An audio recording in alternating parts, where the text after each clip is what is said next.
bisnis minyak dan gas di Indonesia, produksi nasional kita, atau kita masih membutuhkan impor. Ada dugaan terjadi korupsi di sini. Ini sudah berlangsung berpuluh-puluh tahun. Anehnya, ini hal seperti ini tidak pernah dibereskan gitu.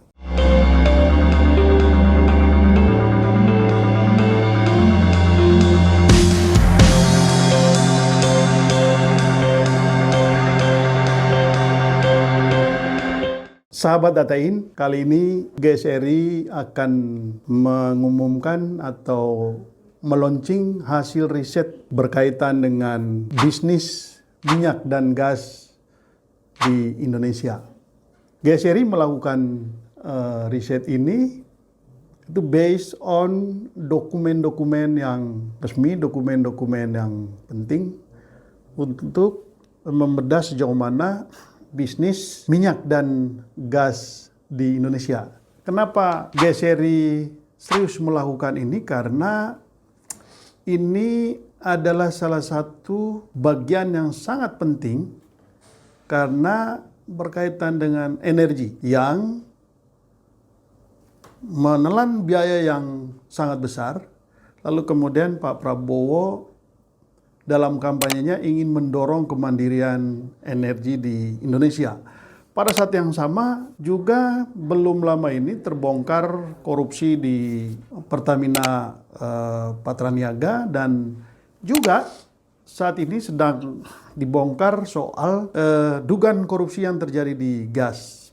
Kali ini GSRI launching hasil risetnya agar publik itu mendapatkan informasi yang lengkap. Sebetulnya bisnis rasa seperti apakah minyak dan gas di Indonesia ini, dan bagaimana misteri di balik bisnis ini gitu. Seperti kita ketahui bahwa kalau kita bicara soal minyak di Indonesia, setiap hari kebutuhan BBM kita itu mencapai 1,4 juta barrel per hari. Nah, pertanyaan pentingnya, dari kebutuhan 1,4 juta barrel itu apakah dipenuhi oleh produksi nasional kita, atau kita masih membutuhkan impor BBM atau minyak mentah dari luar negeri gitu.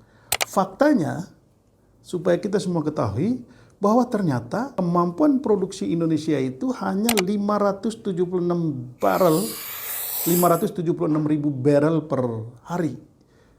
Sementara kebutuhan kita 1,4 juta barrel per hari. Karena itu Indonesia membutuhkan import bahan bakar minyak itu sebesar 550 ribu barrel per hari, dan juga import minyak mentah sebesar 301 ribu barrel per day. Nah, ini kalau kita melihat angka ini, maka ternyata mayoritas BBM kita itu berasal dari luar negeri gitu. Sementara faktanya cadangan minyak kita di Indonesia itu tergolong cukup besar. Dan kalau kita melihat cadangan yang sudah terbukti ya, di Indonesia itu kita memiliki 2,4 miliar barrel. Gitu. Ini cadangan yang sudah terbukti. Lalu kemudian potensi itu kita memiliki cadangan kurang lebih 4,7 miliar barrel. Itu.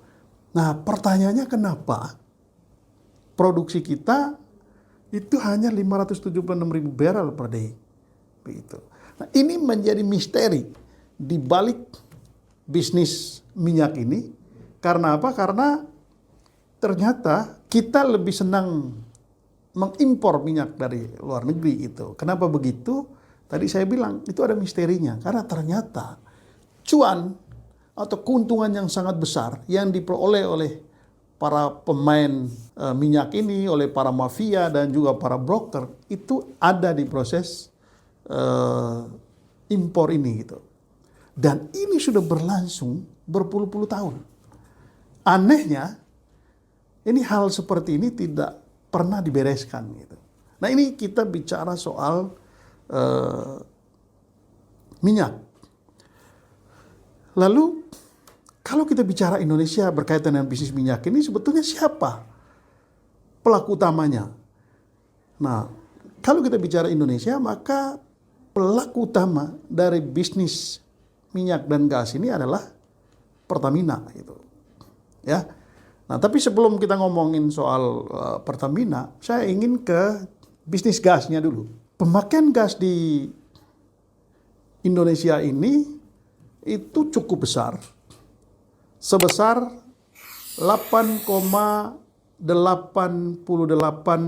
juta kubik.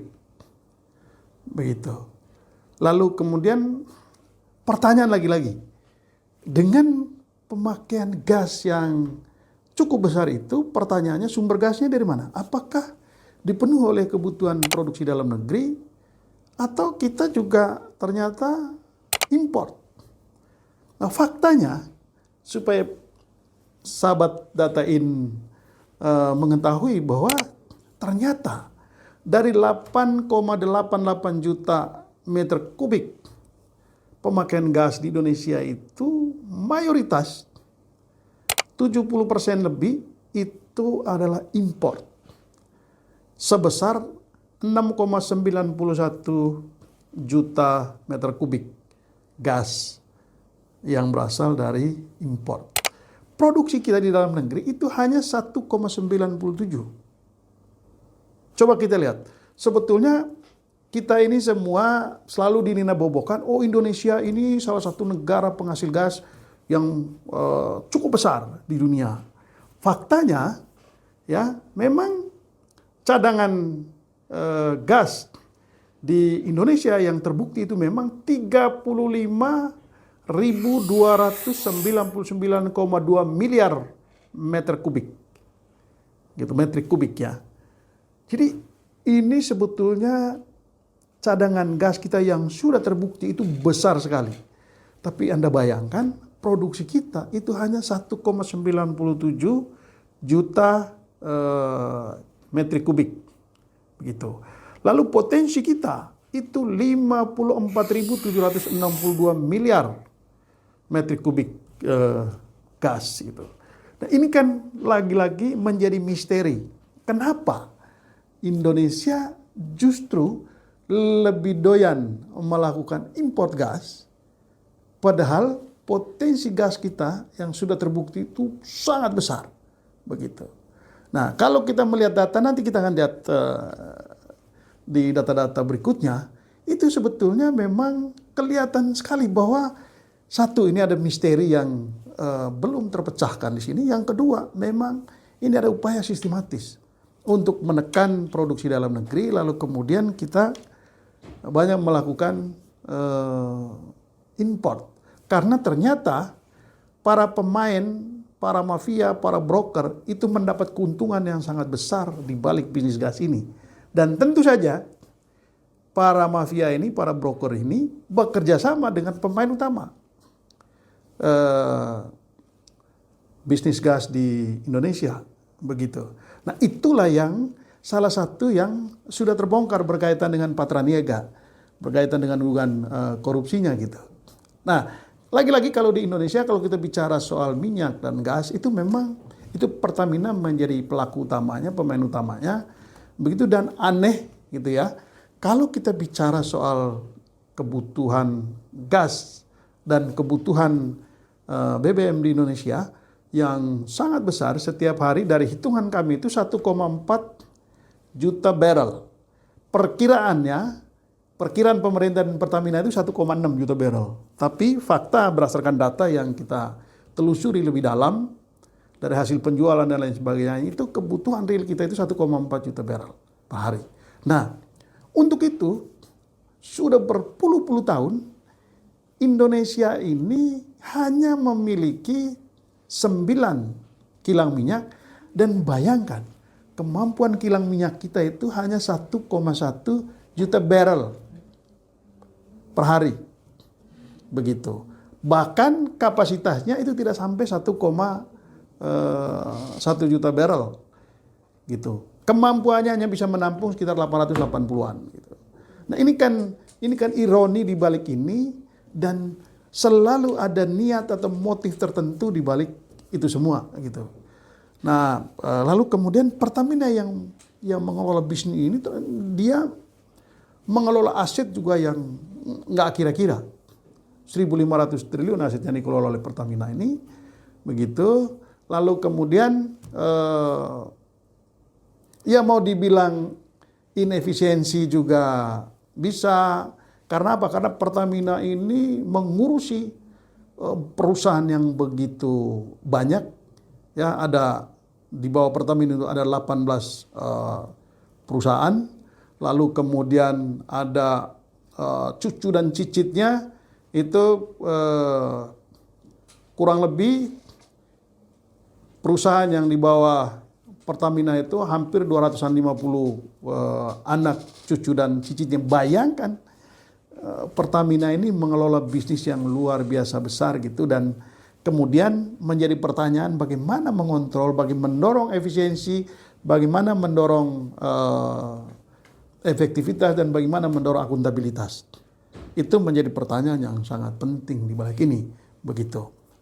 Nah, itu kalau kita bicara soal secara global bagaimana bisnis migas atau bisnis minyak dan gas di Indonesia. Dari gambaran besar tentang bisnis minyak dan gas ini, sekarang kita agak masuk lebih dalam.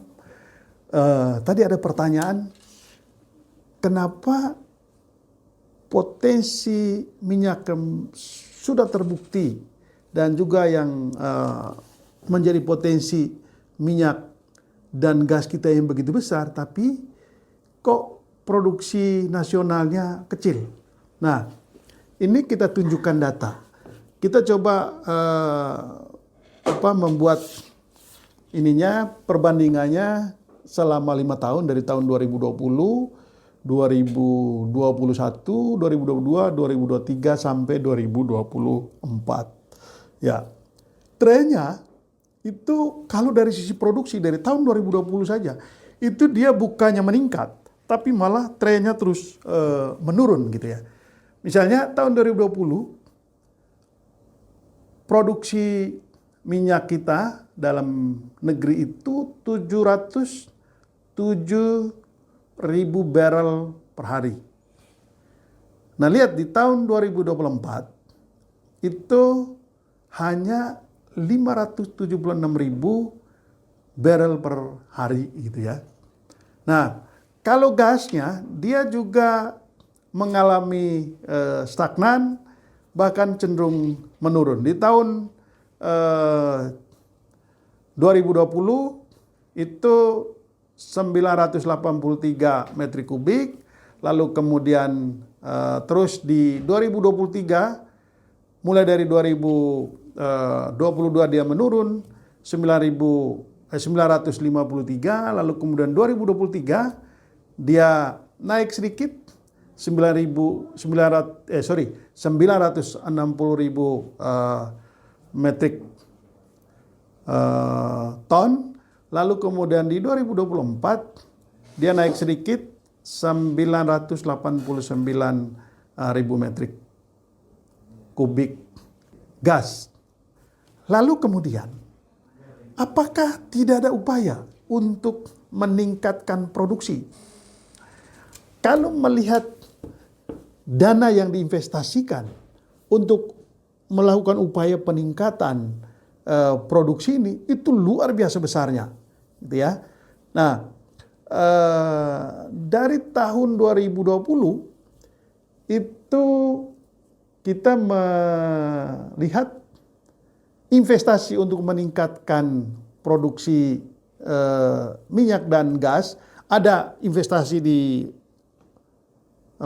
bisnis hulunya, ada investasi di investasi di bisnis hilirnya. Ya, kita lihat 2020 itu 13.054,18 juta US dollar. Ya, dan itu terus meningkat sampai di 2024 itu totalnya mencapai 17.538,48 juta US dollar gitu. Nah, bayangkan dengan investasi yang besar itu, mestinya kalau melihat tren investasinya yang begitu besar, maka seharusnya itu juga tren pertumbuhan produksi minyak dan gas kita itu mestinya meningkat gitu. Nah ini ternyata justru terbalik.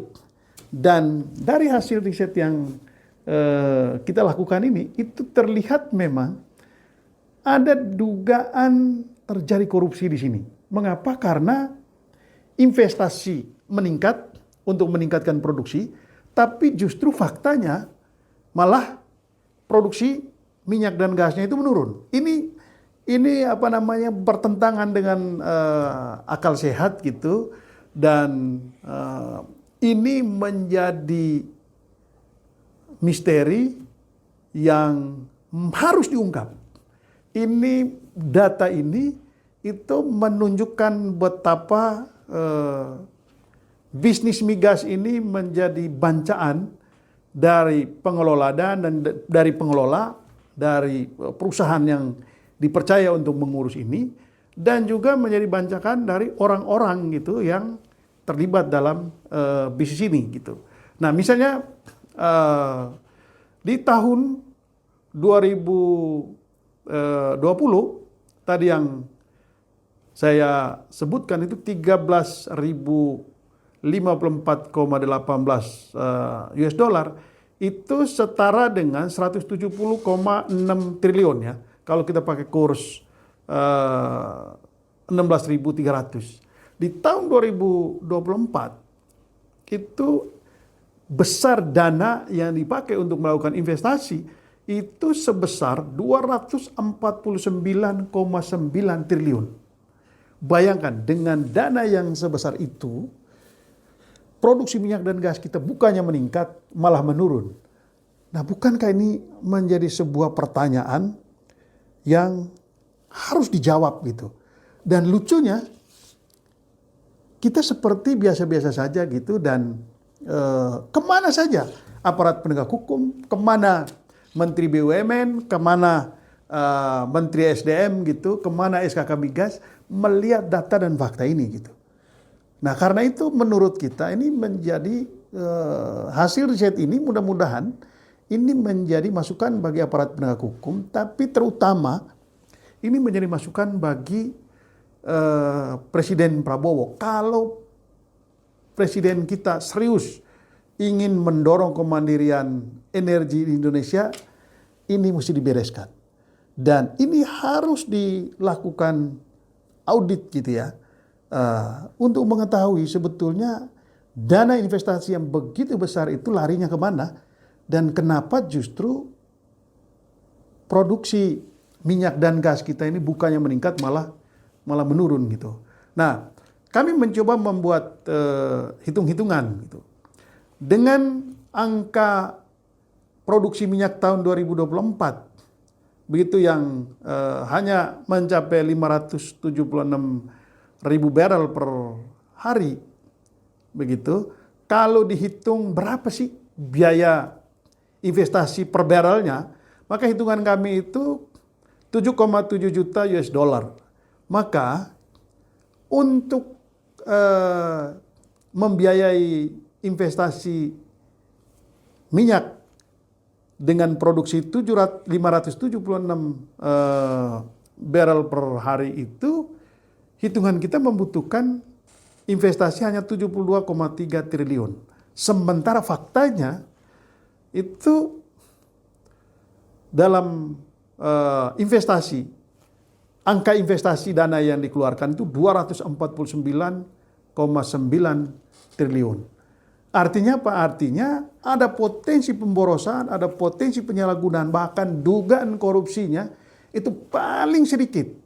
Itu sebesar 177 triliun. Nah, bayangkan negara ini mengalami kekurangan BBM dengan harga yang begitu besar, lalu kemudian ada investasi yang begitu besar, tetapi hasilnya bukannya meningkat malah menurun gitu. Nah ini yang aneh gitu. Artinya tidak perlu dilakukan investasi pun, maka produksinya itu pasti menurun gitu. Mestinya dengan tambahan investasi, logikanya harus meningkat gitu. Ini baru hitungan sederhana kita gitu. Ya, berikutnya kita bicara soal permainan di balik impor. Ya, tadi yang saya jelaskan sebelumnya itu adalah permainan atau dugaan korupsi di balik investasi yang begitu besar dalam upaya untuk meningkatkan produksi. Nah, sekarang kita masuk ke data berkaitan dengan permainan di balik impor minyak dan gas. Ya, seperti di awal tadi saya mengatakan bahwa impor minyak kita itu untuk memenuhi kebutuhan 1,4 juta barrel itu produksi dalam negeri atau produksi nasionalnya 576, sementara, jadi begini, saya mesti jelaskan dulu supaya lebih clear.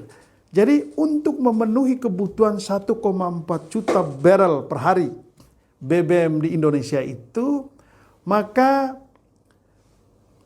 Pertamina melakukan import. Nah, import yang dilakukan itu ada dua. Itu mesti jelas. Kita bedakan. Yang pertama, Pertamina itu melakukan import yang namanya BBM. Maksudnya impor BBM itu import minyak yang sudah langsung jadi. Ya, ada kurang lebih ada 9 produk yang dijual oleh Pertamina dan itu langsung diimpor lurus-lurus dari luar. Besarnya itu 550.000 barrel per hari. Di luar itu, Pertamina juga mengimpor minyak mentah sebesar 103.000 barrel per hari. Nah, ada pertanyaan. Kenapa Pertamina melakukan import BBM dan kenapa import minyak mentah? Ini kan mesti itu ada penjelasan yang betul-betul clear dan rasional. Kenapa tidak mengimpor BBM semuanya dari kekurangan? Dan kenapa mesti impor minyak mentah? Nah, rupanya dari data yang kita kumpulkan, ternyata antara impor BBM dan impor minyak mentah itu memiliki nilai keuntungan tersendiri gitu, yang dikalkulasi itu memiliki nilai yang berbeda dan besar dan kecilnya keuntungan bagi pihak tertentu di balik bisnis ini. Dan ini yang justru menimbulkan problem di kemudian hari dalam bisnis BBM kita di Indonesia gitu. Sementara di sisi yang lain, dari Indonesia itu juga ada ekspor.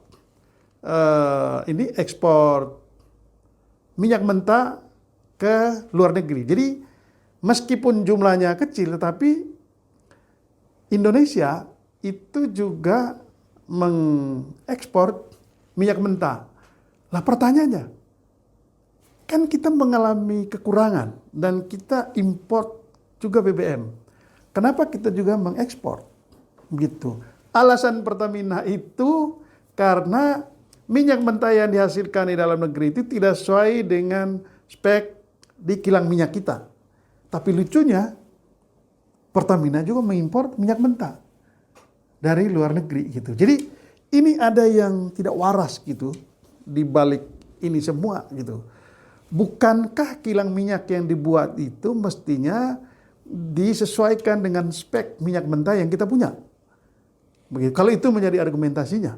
Tapi lagi-lagi alasan yang dimunculkan itu sebetulnya lebih kurang hanya sekedar menjadi alat pembenar untuk membolehkan kita impor minyak mentah dari luar negeri. Gitu. Nah ini fakta yang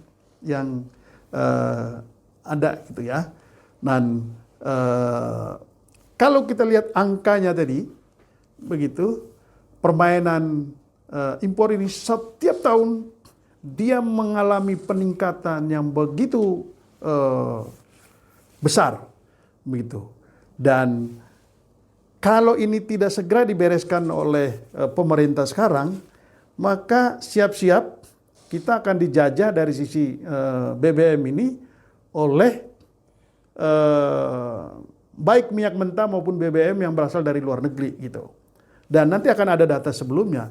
Jadi pemain utama, kita mengangkat misalnya ada 5 pemain utama bisnis minyak di Indonesia itu, selain Pertamina itu salah satu yang menyumbang produksi minyak dalam negeri itu adalah Exxon.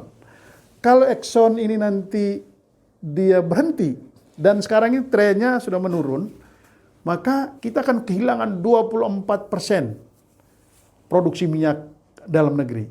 Nah, kalau kita hanya berharap pada Pertamina, maka kita siap-siap itu ke depan bisa 70-80% BBM, kebutuhan BBM kita itu dipenuhi dari impor gitu.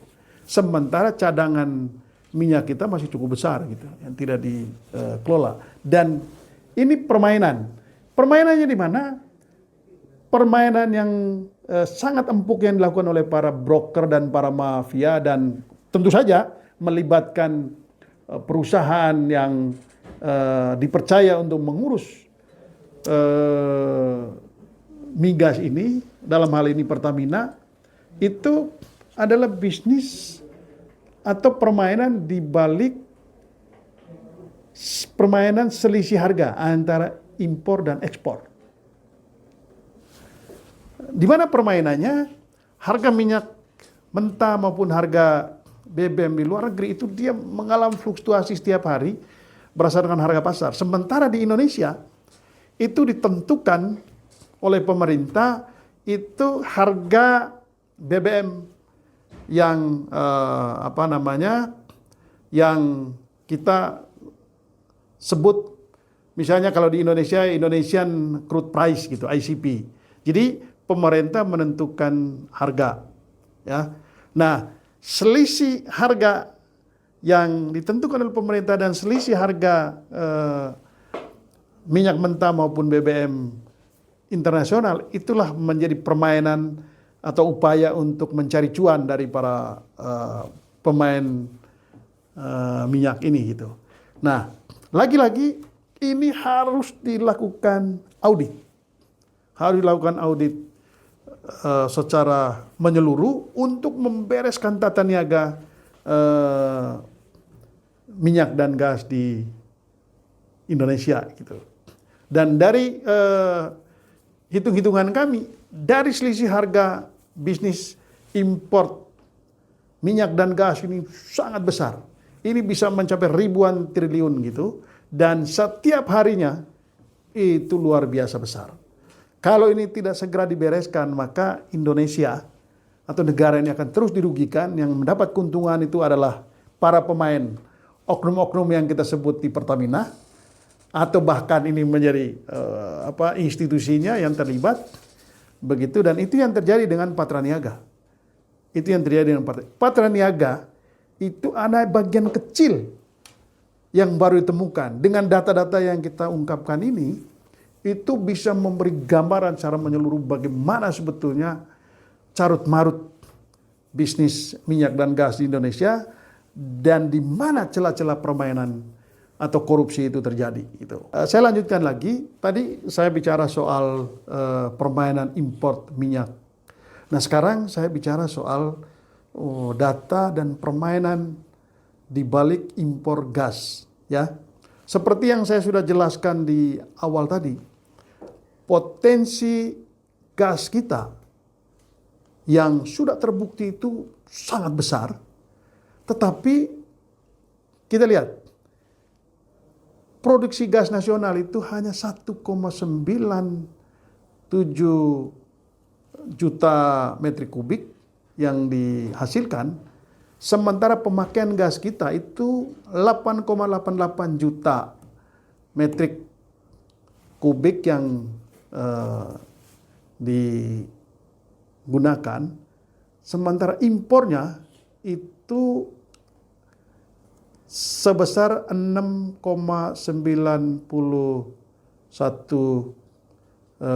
juta metrik kubik ya, begitu. Jadi ini lagi-lagi ini memang ada desain, dan sepertinya Indonesia ini sudah dikendalikan oleh para mafia, sudah dikendalikan oleh para broker, sudah dikendalikan oleh oknum-oknum tertentu gitu, terutama di Pertaminanya sudah dikendalikan oleh pihak-pihak tertentu, sehingga berusaha untuk menekan produksi di dalam negeri supaya impor dilakukan, begitu. Baik di minyak maupun di gas gitu. Kenapa? Karena kalau kita penuhi dari kebutuhan kita semua dari produksi di dalam negeri, maka tidak ada lagi celah bagi para broker, bagi para mafia, maupun oknum-oknum di Pertamina untuk memanfaatkan celah selisih harga itu untuk mendapatkan cuan sebesar-besarnya bagi kepentingan pribadi. Sementara negara dirugikan gitu. Nah, pola seperti ini itu sudah dilakukan berpuluh-puluh tahun di minyak, dan juga itu yang terjadi di gas. Dan yang sangat mencolok sebetulnya di gas itu adalah selisih antara import dan produksi nasional itu terlalu jauh. Jadi ini sebetulnya kita mau mengatakan bahwa sebetulnya gas yang ada di dalam negeri ini semuanya berasal dari luar. Padahal Indonesia ini adalah negara penghasil gas yang sangat besar dengan potensi yang sangat besar tadi saya katakan. Nah, apakah tidak ada upaya untuk meningkatkan itu? Kalau kita melihat dana yang dialokasikan untuk investasi dalam rangka meningkatkan ini, setiap tahun mengalami peningkatan yang luar biasa besar dan nilainya triliunan rupiah. Tetapi faktanya baik minyak maupun gas itu justru menurun gitu. Jadi saya ingin mengatakan bahwa ada permainan yang luar biasa. Satu, dari permainan mencari keuntungan, mencari cuan dari selisih harga import dengan selisih harga minyak dalam negeri.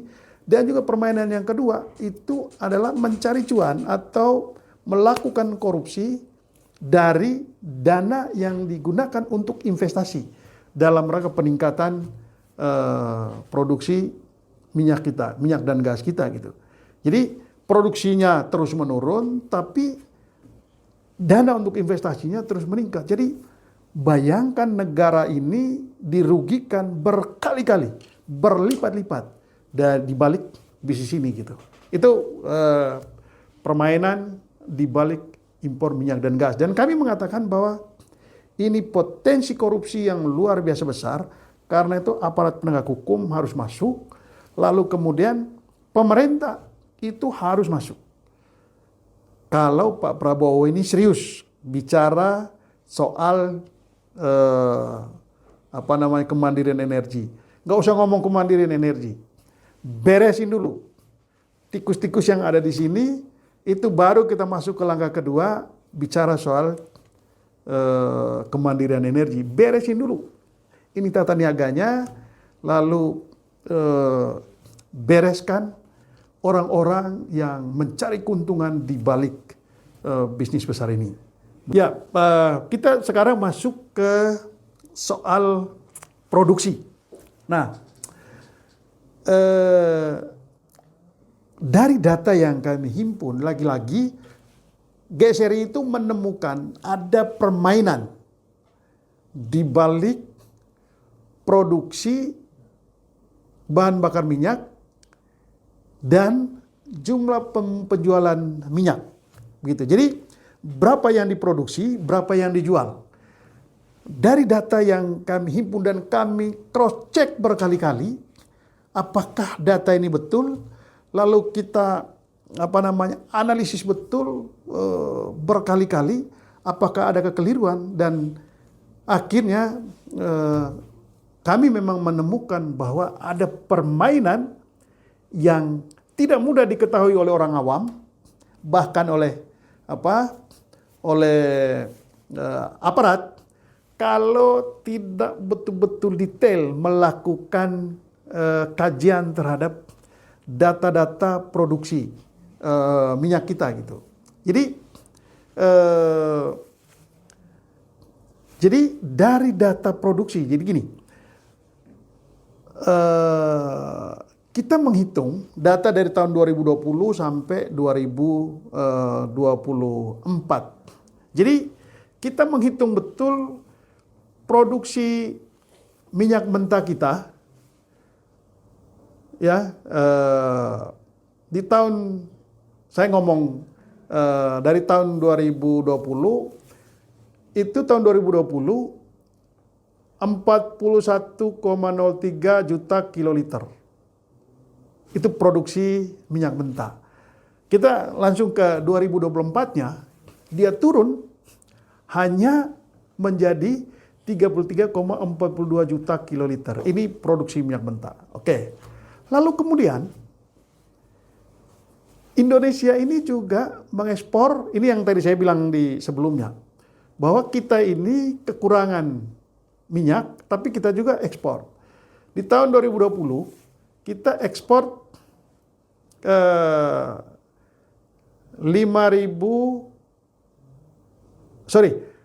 juta kiloliter, ya, di tahun 2020. Lalu kemudian 2024 dia ekspornya memang menurun 2,7 juta kiloliter, ya, di 2024. Tapi masih ada ekspornya. Nah, lalu kemudian dari minyak mentah yang kita produksi dan kita ekspor, lalu kemudian kalau dikurangi produksi kita yang tadi itu 41,03 juta dikurangi 5 juta, maka dia menjadi 36,03 juta di tahun 2020.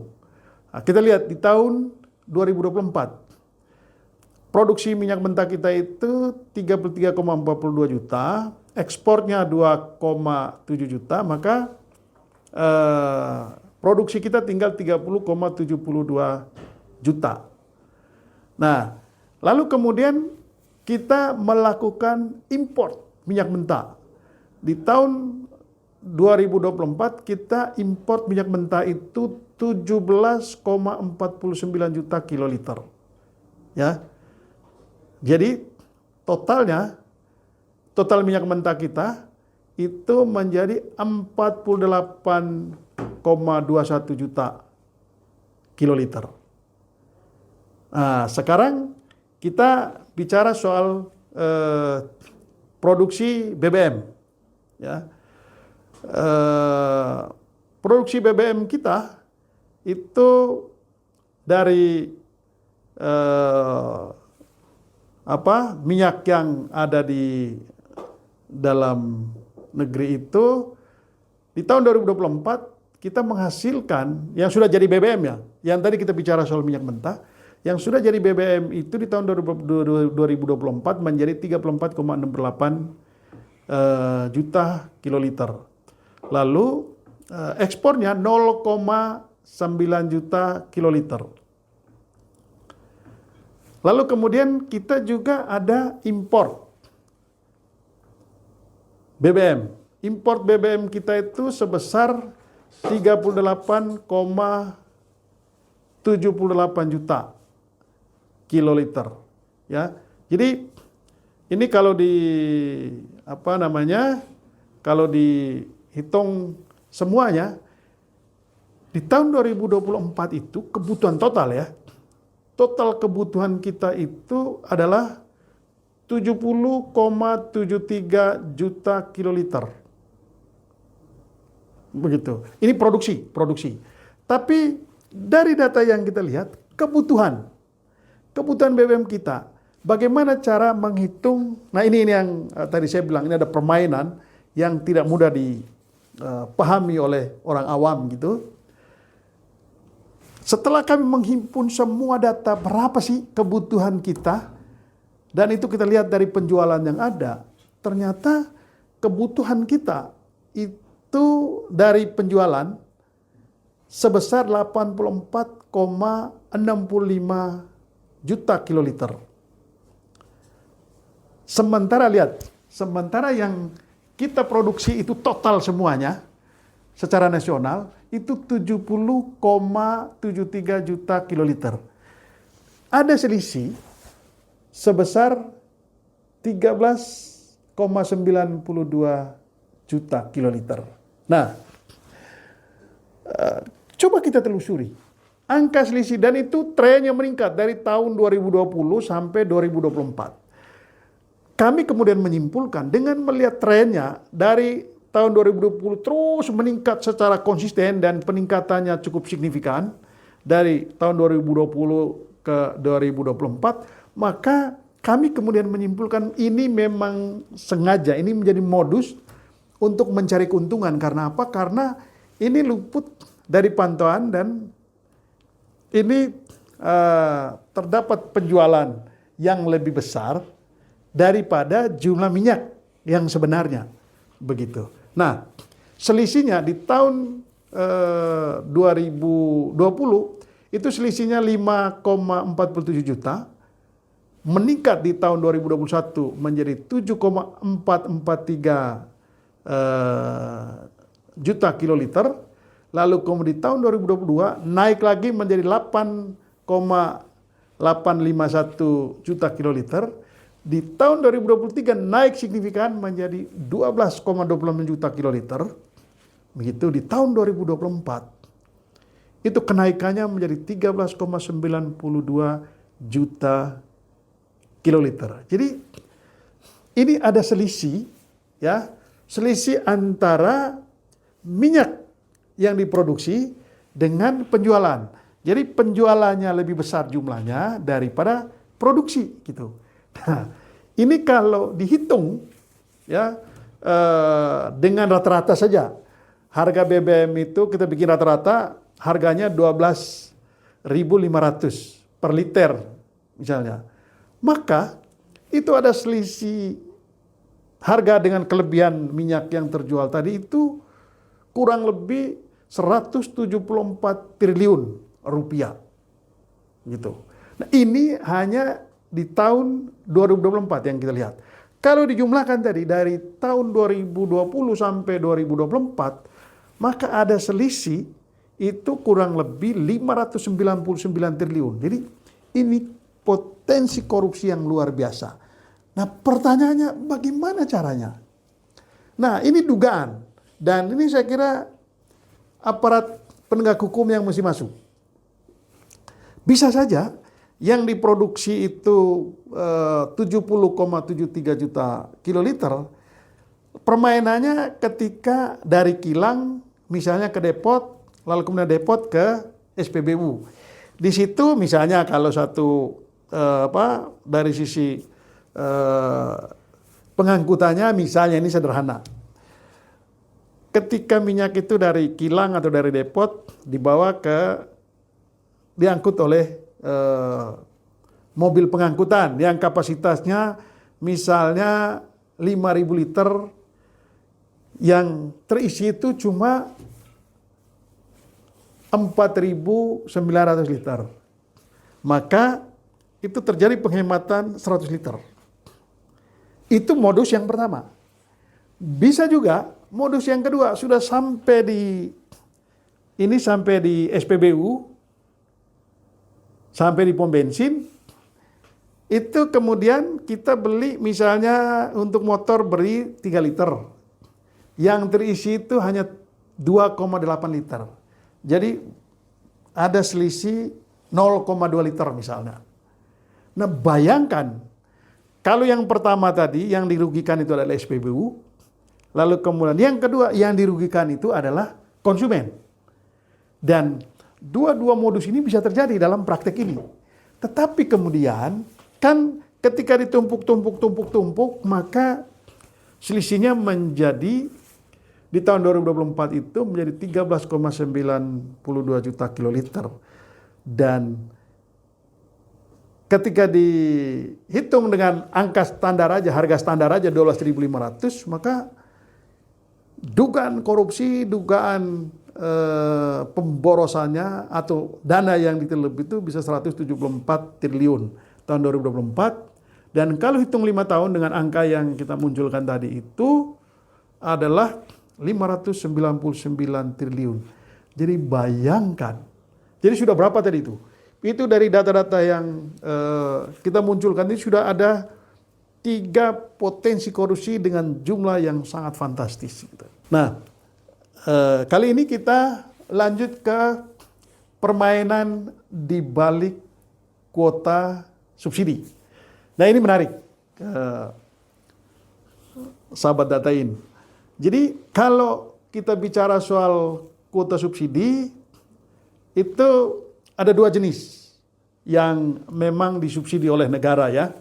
Berdasarkan dokumen APBN, subsidi energi kita itu sebesar 203,4 triliun. Ya, itu kalau subsidi ini termasuk subsidi minyak, solar, pertalite, dan gas 3 kilogram gitu. Dari data yang ada sekarang ini kita melihat dari tahun 2020 sampai tahun 2024 data yang kita himpun itu memang ini menjadi salah satu modus atau ada permainan di balik kuota subsidi ini. Yang pertama tadi angka subsidi menurut APBN itu 203,4 triliun. Pertanyaannya, apakah punya data yang jelas, data penerimaan manfaat dari subsidi minyak ini, sehingga betul-betul subsidi itu tepat sasaran. Nah, faktanya dari data yang kami himpun di tahun 2020 itu antara kuota subsidinya itu lebih besar dari realisasi itu. Jadi kalau kita bicara ada 2 jenis minyak yang disubsidi. Yang pertama itu namanya JBT, kalau di dokumen APBN itu namanya JBT. JBT itu jenis bahan bakar tertentu, itu dalamnya ada solar, ada minyak tanah. Lalu kemudian yang kedua itu ada JBKP. JBKP itu jenis bahan bakar khusus penugasan, yaitu pertalite. Ya. Nah, dari data yang kita lihat itu, kita temukan antara kuota subsidi dengan realisasi itu berbeda. Kuota subsidinya lebih besar, sementara realisasinya lebih kecil.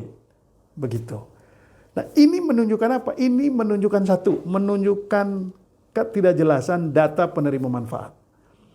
Maka dengan data ini bukan data yang dibuat oleh GSRI, tapi data ini adalah data yang kami himpun dari dokumen resmi yang ada di Pertamina, yang ada di SDM gitu. Sehingga data ini valid gitu ya. Nah, ini ada selisih yang cukup besar gitu. Ini gambaran bahwa memang masih amburadul data penerima manfaat dari subsidi. Di tahun 2021 juga begitu, antara kuota subsidi dengan penerima manfaat itu ada perbedaan. Di 2022 juga begitu. Jadi yang sedikit aneh itu di 2023 justru subsidinya lebih besar, realisasinya lebih besar dari kuota. Nah, ini juga agak tidak masuk akal. Bagaimana bisa kuota subsidinya lebih kecil sementara realisasi subsidinya lebih besar? Begitu.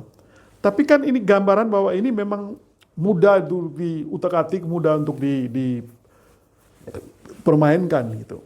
Nah, jika harga Ini kalau kita hitung ya, misalnya dengan selisih harga tadi kami menghitung jika harga Pertalite misalnya dengan misalnya harga penjualan 11.300, maka kalau melihat selisih tadi ada potensi penyalahgunaan anggaran itu sebesar 28,2 triliun gitu dari hitung-hitungan kita. Itu baik yang ada di ini, baik yang ada di solar dan minyak, dan di Pertalite itu juga cukup signifikan angka selisihnya gitu. Sehingga menurut kami memang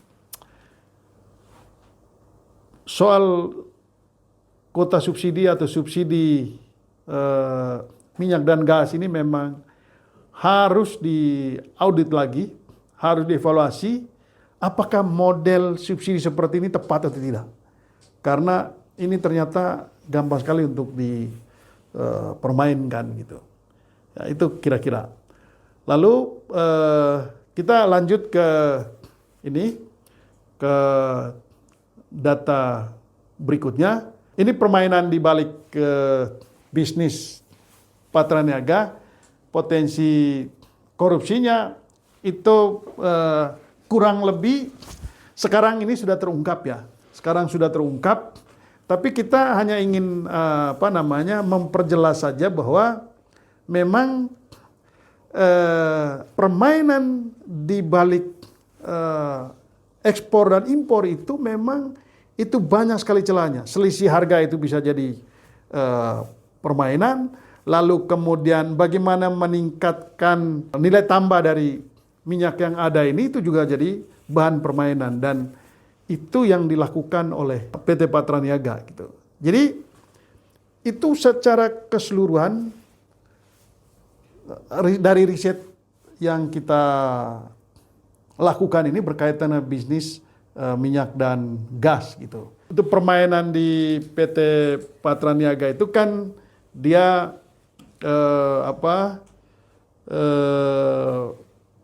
modus permainannya itu melalui dia memanfaatkan celah di fluktuasi harga minyak dunia dengan harga jual beli minyak mentah yang ditetapkan oleh SDM. Ya, jadi kita ada harga yang ditentukan oleh pemerintah yang tadi Indonesia Crude Price itu dengan harga minyak dunia yang fluktuatif setiap hari. Di situ permainan mereka lakukan. Lalu kemudian yang kedua, yang tadi mestinya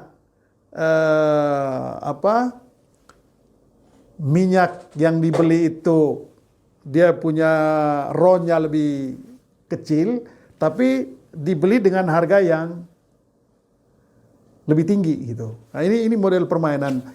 Ini sulit sekali terdeteksi karena bisnis ini hanya dikuasai oleh pihak tertentu gitu. Dan orang bisa memahami permainan atau modus korupsi di balik ini kalau kita bisa masuk lebih dalam berkaitan dengan bagaimana para pelaku, para broker, para mafia ini mencari celah keuntungan di balik bisnis ini gitu. Nah, kita lanjut. Kalau kita lihat siapa sih pemain-pemain ini, pemain-pemain minyak, ada kalau kita tunjukin. Jadi gini, kalau kita melihat data yang ada, yang terdaftar itu, yang mendapat izin, kalau di minyak itu kurang lebih ada 80 perusahaan. Tapi dari 80 perusahaan itu, yang saat ini berproduksi itu hanya 66 perusahaan. Begitu. Itu pun 66 perusahaan itu ada yang cuma berapa ribu barrel gitu ya. Ada berapa barrel per hari, jadi kecil-kecil. Tapi yang paling besar itu ada 5 besar. Itu ada PT Pertamina nomor 1. Lalu kemudian PT Pertamina itu produksinya 331,665 ribu barrel. Lalu kemudian Exxon Mobil itu produksinya 104,6 43,889 ribu barrel. Lalu kemudian ada PetroChina itu 29,403 ribu barrel produksinya. Lalu kemudian ada Medco Energy itu 27,582 ribu barrel. Lalu kemudian gabungan perusahaan swasta di Indonesia itu 17,132 ribu barrel. Nah, kalau di prosentasi itu ini kita ngomong produksi dalam negeri ya. Pertamina itu menguasai, ini yang produksi dalam negeri yang jumlahnya kecil tadi, itu Pertamina menguasai 56,82%. Di luar itu, Exxon Mobil itu cukup besar, dia hampir 25%. Jadi 24,65% produksinya. Jadi kalau misalnya Exxon ini berhenti, maka kita akan turun kurang lebih 25%, 24,65 ribu barrel per hari. Maka kalau tidak ada upaya yang sangat serius untuk menemukan ini baru, maka siap-siap kita ini akan dikuasai oleh import gitu. Jadi negara ini akan dirugikan karena kita harus membeli minyak dari hasil impor gitu. Nah ini yang lalu kemudian top 5 untuk penghasil gas di Indonesia yang tadi kecil 1,97 juta metrik ton itu. Nah itu ada Pertamina menguasai 28,24%. Lalu kemudian BP Brau itu menguasai 26,35%. Ada Medco juga itu menguasai 17,14% gitu ya. Itu top 5 perusahaan yang menghasilkan minyak dan gas di Indonesia. Tuh. Lanjut. Nah, karena itu lanjut. Nah, karena itu begini. Kami menyimpulkan dari keseluruhan riset ini dengan data-data yang kita himpun tadi, kita sudah mengidentifikasi berdasarkan data-data yang ada, lalu kemudian kita melihat ada potensi kerugian negara yang sangat besar di balik ini semua. Hanya ini tinggal apakah aparat penegak hukum itu mau masuk atau tidak. Begitu. Dari angka-angka yang ada ini dari riset ini sebetulnya sudah dengan sangat gamblang kita melihat ini potensi kerugian negaranya sangat besar, potensi korupsinya luar biasa. Karena itu kesimpulan kita memang minyak dan gas ini adalah bisnis raksasa yang di Indonesia dikuasai oleh Pertamina. Tetapi tata kelola minyak dan gas kita ini syarat dengan masalah, syarat dengan permainan, tidak efisien dan juga tidak transparan dalam bisnis ini. Sehingga membuka ruang atau membuka celah terjadinya permainan, terjadi pemborosan dan dugaan korupsi di dalamnya gitu. Lalu kesimpulan kita yang kedua, ini produksi minyak dan gas nasional yang terus menurun sementara kebutuhannya terus meningkat. Ini merupakan bukan hanya sekedar dia menurun, tapi ini memang by design gitu. Jadi didesain sedemikian rupa supaya produksi di dalam negeri ini terus menurun. Sehingga karena produksinya menurun, maka membuka ruang kita untuk mengimpor baik minyak mentah maupun BBM dari luar negeri, karena disitulah celah permainan yang mendatangkan keuntungan yang sangat besar bagi para mafia, bagi para broker dan juga bagi para pemain di Pertaminanya sendiri gitu.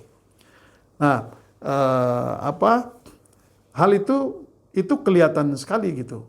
Jadi bukan karena memang kita tidak punya cadangan minyak, tapi faktanya cadangan minyak kita masih sangat besar, tapi memang sengaja tidak diproduksi secara maksimal.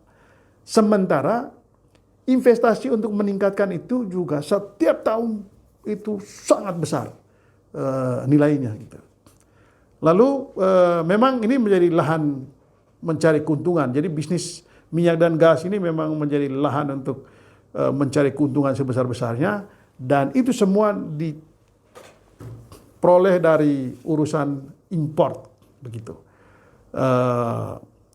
Lalu korupsi PT Patraniaga itu menurut hasil riset kami ini hanya bagian kecil dari dugaan mega korupsi yang terjadi di Pertamina. Pertanyaannya, Pak Prabowo ini mau serius mengungkap atau membereskan Pertamina atau tidak?